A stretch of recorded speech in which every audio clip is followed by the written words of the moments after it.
So you're a mobile player walking into Daybreak and you're like, what the hell am I doing? I'm getting targeted and you die so early. So I'm Retro, if you haven't been on this channel before, and this is the full mobile tutorial that I promised for so long.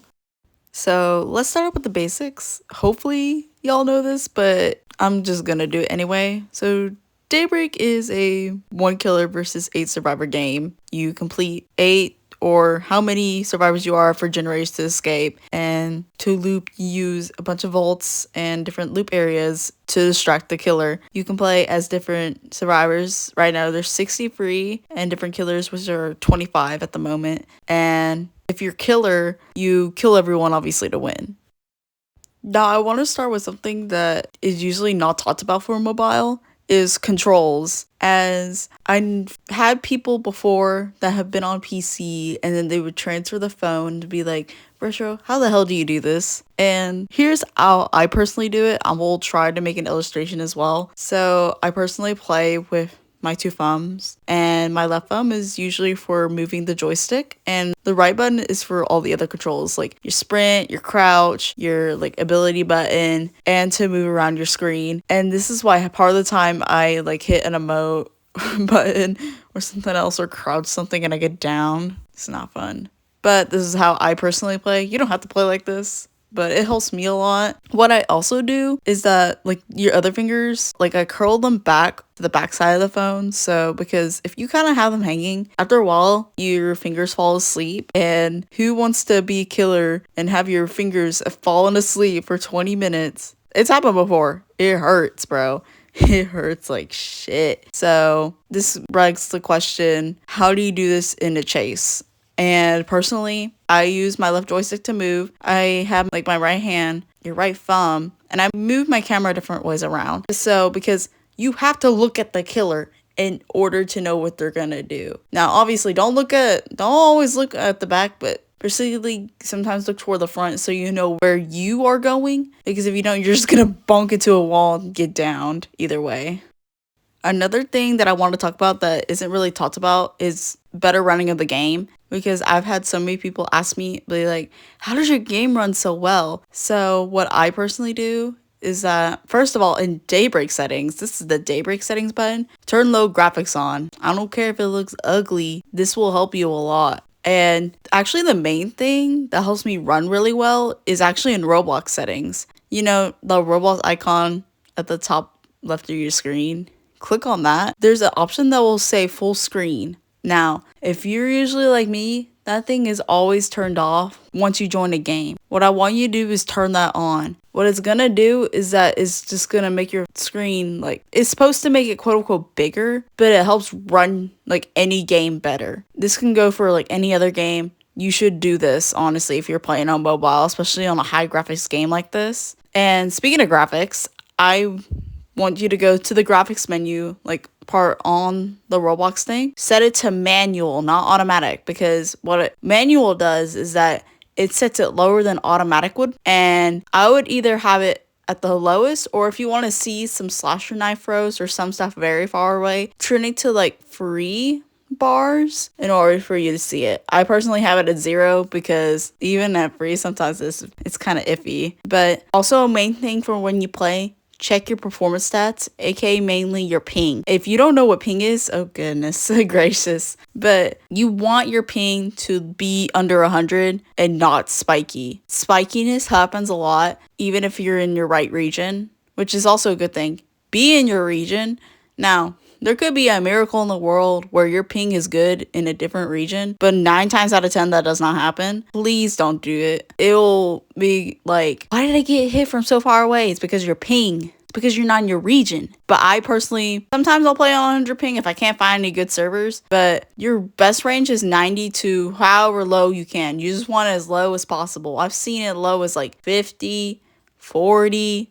Now that's a good day to live in Daybreak. But other than that, that's all I have for better running. Hopefully, especially the full screen helps a lot, because I've had like someone in my comments say that, holy shit, basically, this works so much better now. And I promise you, this will help a lot. Okay, so I want you to picture this. You're in a Daybreak match and you're just starting out, right? And you don't know what some of these terms mean. You get so confused, and then your team gets angry at you. Because that's how Daybreak is. People get mad at you. So, I'm here to talk about all the Daybreak terms that I know, like, out of the top of my head that I wrote down. So, first word is a down. So, this is where you or someone else of a survivor takes their first hit and is down. This is where you have to go and heal, or someone has to go and heal, like the survivor, in order to get him back up. Looping is obviously chased or being chased by the killer. This is how you distract the killer in order to get gens done. Kill is your second hit has been taken and you're no longer in the round. Patrol, this is a more unusual term. So this is where a killer surveils one part of the map in order for, like, you know, a body not to be revived, gens not being done over there. And it's annoying, but it does happen, unfortunately. Camping is worse than patrolling, because camping is literally staying at one gen or one body, like one down body, in order that thing don't get up or that thing do not get done. It's so terrible. It really is bullshitty. I recommend, if you want to be some grace in this world, do not do this unless you have to do this for last resort. Because I see so many new people camp just so they can have one person dead. It's not good in the long run unless your team is stupid and they all get down. But either way, it's just So pay to win, pay to lose. So there are certain skins, especially for killers, that can either help you successfully more win based on, like, the hitbox, and some that are pay to lose because of their hitbox. Like, a good example of pay to lose is the bundle. I don't know how to say its name, but for Watcher, that hitbox is so tiny. I love playing the skin, don't get me wrong, but that hitbox is so tiny. It just makes it so difficult to hit survivors and get them down. If you want to have pay to win, I'm not the person to go to. Just try different stuff out and see what works for you. Now, the last term I'm going to be going over, which so many people get confused about, is gen lock. So if you're a new player and there's someone is like, we're in a gen lock, or we're gen locking ourselves, or something like that, that means, especially in a full server, imagine you're in a full server and you have one gen left or two gens left, and all the gens are, like, kind of in the same area of the map. That's a gen lock. This makes it where the killer has the upper hand and they can go easily back to back from all the gens and make sure their progress goes down. And what you want to do in a gen lock, I'm going to go over gen lock preventing tips right now. At the start of the game, go where no one else is at, like in the general area, because what you want to do is do different gens over time. This helps prevent gen locking, especially in a full server. Also, be careful where, like, gens are being completed, just so you may be helping a gen lock and you might not even know it. If you know your team is being gen locked, tell them. And 9 times out of 10, they don't listen, but it's good to say anyway. But if you do end up in gen lock, spread out to all the gens. If there's, like, one gen not being worked on at all and other people working on the other two, work on that one, because that can easily be your saving grace, and it usually applies more pressure to the killer. So this brings to the big question that y'all probably have. How do I fucking loop? So I'm gonna be honest here, just like how I'm gonna go over with killer in a minute, that you just need to practice. Now, you may be like, Retro, how do I practice? Now that I can help with. So a good chunk of looping comes from map knowledge. And some other things to point out is that you have to find out where loops are easily connected to each other. Now this comes from just playing through the maps over and over again. Just getting used to, like, you know, where gens are, where also loops are. And what you also have a rule of thumb is try not to lead the killer to other people, especially when they're working on gens. It's annoying, especially when they don't know what they're doing. Now, obviously, don't, if you have to, let it so be it. They may get mad. But some other stuff that you also want to do is stamina management. Now, stamina management is the biggie when it comes to looping, because if you don't have enough stamina to go from one place to another, you're screwed. You're just gonna die. So don't use all your stamina all at once, because especially unless you're out in the open and you need to loop somewhere, like find somewhere to go, use the stamina. But rule of thumb, don't ever let it go under 20, because when it goes under 20, especially under 10, it's harder to regain back. So I suggest playing with a looper first in order to get in charge of stamina. Don't play any of the, unless you want to test your limits, don't go for a gen rusher. That's for free. I would go for loopers And I'm gonna recommend one in just a second, because me personally, I think that every survivor who's starting out trying to find map knowledge should play Ryder. And Ryder, if you don't know, reveals where all the vaults are within the map, because they'll have his little perk icon. Because what his perk does is that after 10 seconds when you vault, it will reveal the killer to everyone else, and it gives you a speed boost, which helps in chase a lot. So as a new player, if you want to try and look for vaults to vault through and trying to loop out more looping patterns that you can do, Ryder is the perfect pick for you. Now, the only other person I would suggest, if you are very prone to make mistakes, I would play June, because June gives an extra hit and he's for free. And when you get hit, you get 45 stamina back. Now, June is alright. I would play Ryder though. As someone who is big on looping, play Ryder, because he is probably the most practical person that you can have as a newbie and actually know what you're doing. Some other things I want to say about looping is that you should look behind you, not all the time, but look behind every now and then.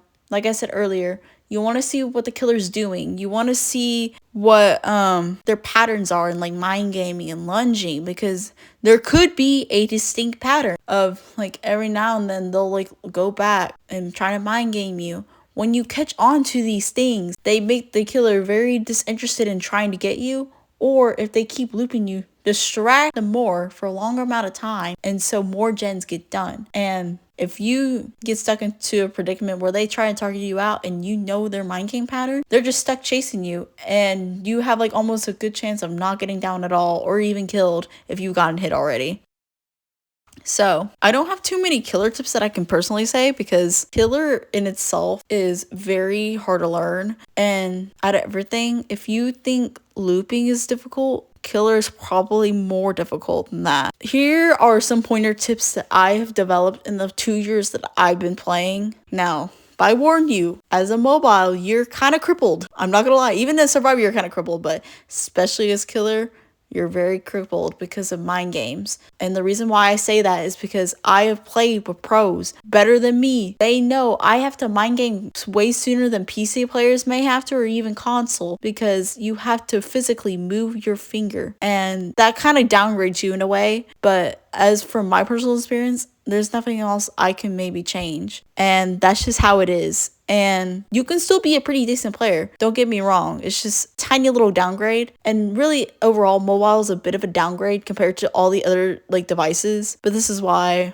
I still play, because I don't have anything else I can use. But without that, here are my personal tips on killer. Don't spend too much time on someone, especially if they have good looping stats. The higher the looping stats, the more difficult it is to get them. So I would relatively spend about 45 seconds. If you're getting nowhere with your chase, leave them. Even especially if they're mocking you, or just if you see they're bullying you, leave them. Be unpredictable. Now, being unpredictable early on is kind of a difficult task to do. If you catch yourself doing patterns, try and eliminate them, because what you want is that what survivors try to do, if they're pretty smart, they try to look for patterns. Now, I don't always look for patterns, but sometimes I can notice patterns very easily, and it's so easy to counter. If people notice that you have patterns, you're going to be so easy to counter that you're gonna lose. I'm not joking. You want to be unpredictable of what you do to keep survivors on their toes. Another mind game that I like to use sometimes is red light mind gaming, which is where you turn around and so they won't see your terror radius or your red light. If you catch them at a bad time, you can get them down or lose distance. It's a very good tactic to use, especially for lower terror radius killers. It doesn't work as well with higher radius killers, like Idol, for example, because your radius is so far that it doesn't really help too much. But lower radius ones like Surgeon are very useful for red light mind gaming. Each killer has their different kit. I want to specify that each killer has different stats and abilities and different classes. So right now there are Gent Patrol, Mobility, Assault,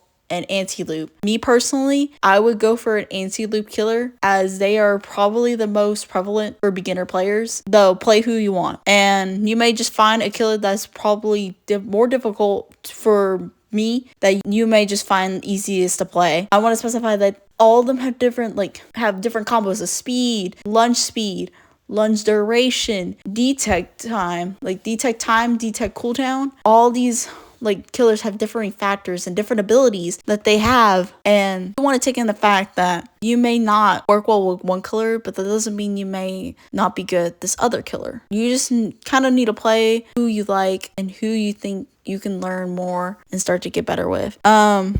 One thing that is very prevalent that I sometimes don't see is kicking gens. Kicking gens is something I sometimes even forget at times if I'm too caught up, because kicking gens slows down their time to get out. You want to not let them get out because there is the smallest possibility that you can beat them by time. Now, especially in lower servers, that's not a good idea, but kicking gens either way helps slow down progress of them getting out.